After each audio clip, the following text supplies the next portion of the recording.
Man, you got a lot of different kinds of trellises around here. Well, that's the most important thing with dragon fruit, Scott, is you got to have a really strong, sturdy trellis and think 5-7 years ahead. Because in time, something like this is our first trellis. It's a great trellis. It's similar to Spicy Exotics.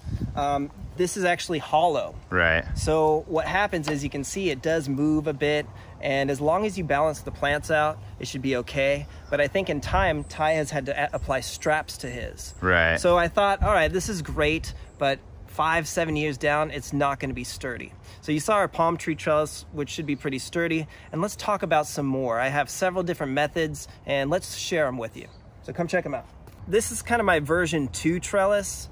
And you can see I used 3-inch drain pipe, and I actually stuffed it with some rebar and concrete, and I went 2 feet down. So it's very sturdy. It holds my Thai white and my Asunta 4 really well. Now, a quick note about mixing varieties.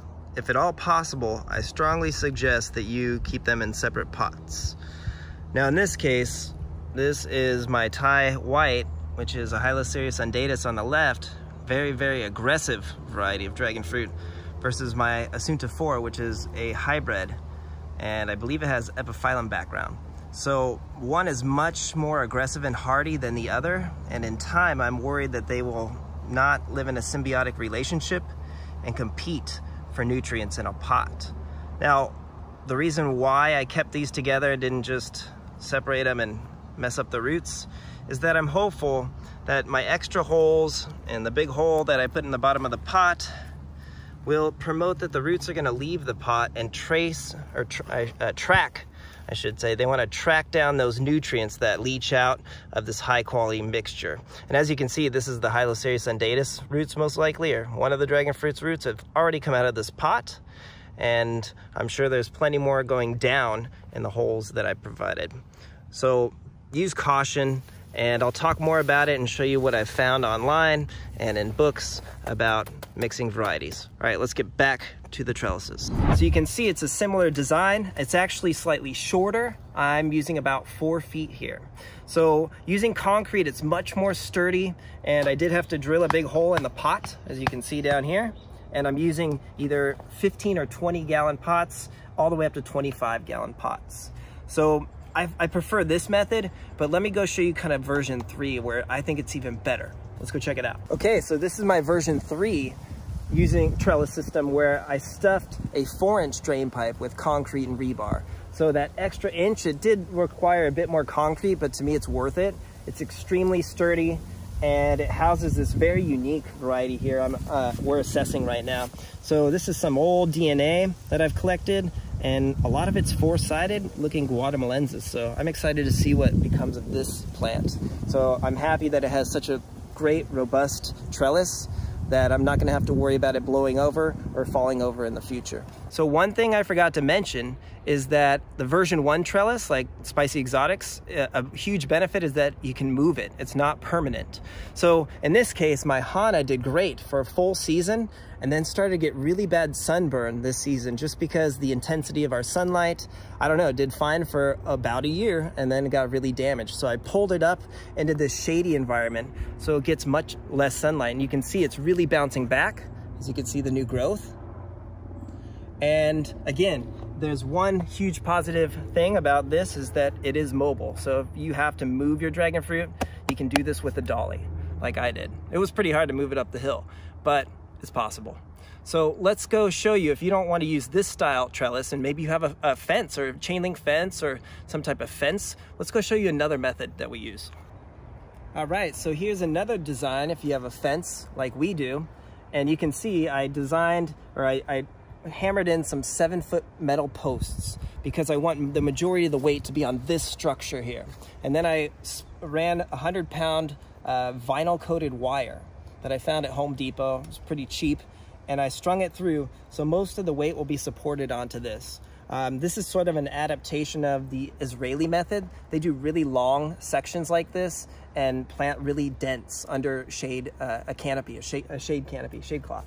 So I like this method, but again, if you pan down in time, you're gonna see that the sheer weight of all these plants will probably make this fence fall over. So as long as I prune it back, and don't let too much of the dragon fruit overtake this fence. It should be an excellent trellis support. So another good method is I could move the pot if I had to. Obviously this plant is too large by now, but if I had to, I could prune it back and save the plant, maybe if it was a frost was coming or something.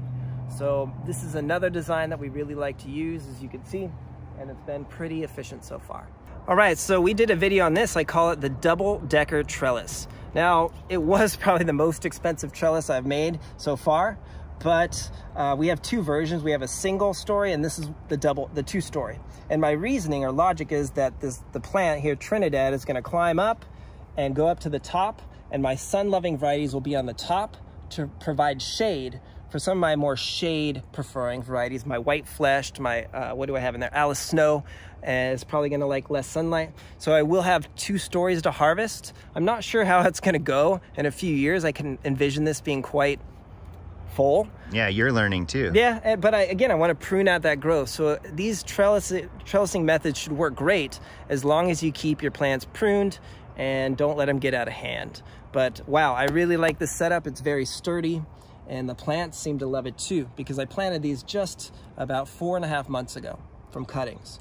So you can see that I think it's gonna work out fine. All right, let me show you another trellising method or two that we have still up our sleeves. Let's go check them out. So I don't know what you call this, but I call it the retaining wall trellis, I guess.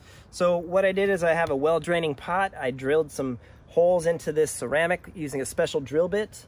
And this is an unknown variety that seemed to be a white flesh and very shade loving.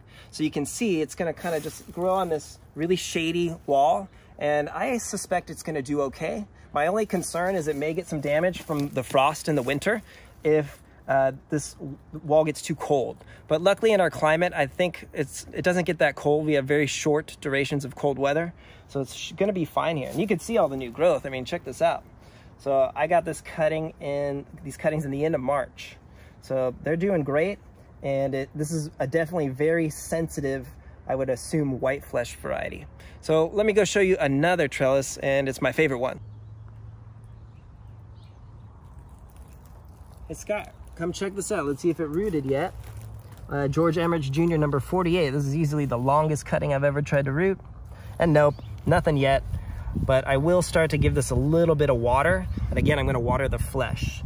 But this idea, we saw at Armstrong Garden Center, and they had this giant guatemalensis on a rock, and it was full of flowers. So that gave me an idea. I said, oh, I have a nice rock here. Let's see if we could put this dragon fruit on a boulder, and let's see what happens.